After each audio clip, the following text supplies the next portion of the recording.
ನನಗೆ ತುಂಬಾ ಖುಷಿಯಾಗಿದ್ದ ದಿನ ಯಾವತ್ತಂದ್ರೆ ಇಂಟರ್ನ್ಯಾಷನಲ್ ದುಡ್ಡು ಬಂತು. ಅದು ಒಂದಲ್ಲ ಎರಡಲ್ಲ 2 ಲಕ್ಷ ರೂಪಾಯಿ. ವಿಶ್ವ ಅವರು ಇಸ್ರೇಲಿಂದ ಡೈಮಂಡ್ ಮೆಂಬರ್ ಆದವ್ರು ನನಗೆ. ಎಲ್ಲಿಂದ diamond member?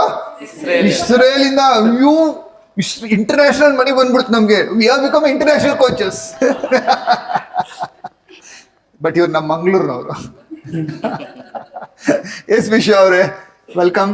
Thank you sir. ಅವ್ರು ಆಕ್ಚುಲಿ ಬಿಸ್ನೆಸ್ ಶುರು ಮಾಡೋಕೆ ಮೊದಲು ಲೈಫ್ ಟೈಮ್ ಡೈಮಂಡ್ ಮೆಂಬರ್ ಆಗಿರೋರು, ರೈಟ್? ಸೊ ಈ ಆಸ್ ಲೈಕ್ ನಮ್ಮ ಆಫೀಸ್ ರಿಲೇಶನ್ಶಿಪ್ ಮ್ಯಾನೇಜರ್, ಸರ್ ಅವರು LTM ಆಗ್ತಾರಂತೆ, ಬಿಸ್ನೆಸ್ ಶುರು ಮಾಡಿಲ್ಲ, ಹೆಂಗ್ ಕೊಡೋದು ಮಾರಾಯ ಅವರಿಗೆ? ಇಲ್ಲ ಸರ್, ಅದೇನೋ ಗೊತ್ತಿಲ್ಲ, ನಮ್ಮ ಮೇಲೆ ತುಂಬಾ ಪ್ರೀತಿ, ಅವ್ರಿಗೆ ದುಡ್ಡು ಕೊಡ್ತೀನಿ ಅಂತ ಹೇಳ್ತಾ ಇದ್ದಾರೆ. ಬೇಡ ಕಣೋ, ಇಲ್ಲ ಸರ್ ಕೊಡ್ಬೇಕಂತಿದ್ದಾರೆ. Is enrolled. Tell me dear Vishwa, tell me about your life, your journey. ಇಸ್ರೇಲ್ಗೆ ಏನಕ್ಕೆ ಹೋಗಿದ್ರಿ?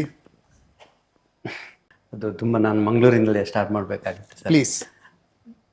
ಮತ್ತೆ ಒಂದು ದಿವಸ ನಾವು ಹೇಗೆ ಇಬ್ರು ಕೂತ್ಕೊಂಡು ಮಾತನಾಡ್ತಿರುವಾಗ ಏನಾದರೂ ಬಂದು ಇಲ್ಲಿ ಬಿಸ್ನೆಸ್ ಮಾಡಿ ಅಂತ ಹೇಳಿದ್ರು. ಮೊದಲೇ ನಾವು ಫಾರ್ಮರ್ಸ್, ನಮಗೆ ಅಡಿಕೆ ತೋಟ ಎಲ್ಲ ಉಂಟು. ಯಾವ್ದು ಮಾಡೋದು ಅಂತ ಇಲ್ಲಿಗೆ ಥಿಂಕ್ ಮಾಡ್ತಾ ಇರುವಾಗ ನಿಮ್ಮದು BTAದು ಆ್ಯಡ್ ಬಂತು ಸರ್. ಅಲ್ಲೇ ನಾನು ಸಿಲ್ವರ್ ಮೆಂಬರಿಗೆ ನಾನು ಜಾಯ್ನ್ ಆಗಿ ಎಲ್ಲ ಕಲಿತು, 1 by 1 ಎಲ್ಲ ಕಲಿತು. ವಿಶ್ವ, ಎಸ್ ಸರ್.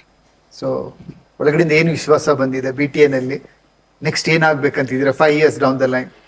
ಅಡಿಕೆ ಬಿಸ್ನೆಸ್. ಹೌದು ಸರ್. ಈಗ ನಮ್ಮದು ಜಸ್ಟ್ ಫಾರ್ಮರಿಂದ ನಾವು ಜಸ್ಟ್ ಅಡಿಕೆ ಬೈ ಮಾಡೋದು. ನೆಕ್ಸ್ಟ್ ನಮ್ಮದು ಗೋಲ್ ಇರೋದು ಕರ್ನಾಟಕದಾದ್ಯಂತ ಮತ್ತು ಹೊರ ರಾಜ್ಯಗಳಿಗೆ ನಮ್ಮದು ವಿಷನ್ ಅರೆಕ ಟ್ರೇಡರ್ಸ್ ಅನ್ನು ವಿಸ್ತರಿಸಬೇಕಂತೇಳಿ ಉಂಟು. ಮತ್ತು ನಮ್ದು ಅರೆಕ ನಟ್ ಅದೊಂದು ನಟ್, ಆ ಅಡಿಕೆಯನ್ನು ಪ್ರೊಸೆಸಿಂಗ್ ಆಗುತ್ತೆ. ಈಗ ಜಸ್ಟ್ ನಾವು ಈಗ ಫಾರ್ಮಿಂದ ಬೈ ಮಾಡೋದು ಮಾತ್ರ. ನೆಕ್ಸ್ಟ್ ಅದೊಂದು ಪ್ರೊಸೆಸಿಂಗ್ ಘಟಕವನ್ನು ನಿರ್ಮಿಸಿ ನಮ್ಮ ಹಳ್ಳಿಯವರಿಗೆ, ಸ್ವಲ್ಪ ಯುವಕರಿಗೆ ಉದ್ಯೋಗ ಕೊಡ್ಬೇಕಂತೇಳಿ 1,000 ಅಂತೇಳಿ ನಮ್ದು ಪ್ಲಾನ್ ಉಂಟು ನೆಕ್ಸ್ಟ್ 10 year ಒಳಗೆ. 10 years. Super. God bless you.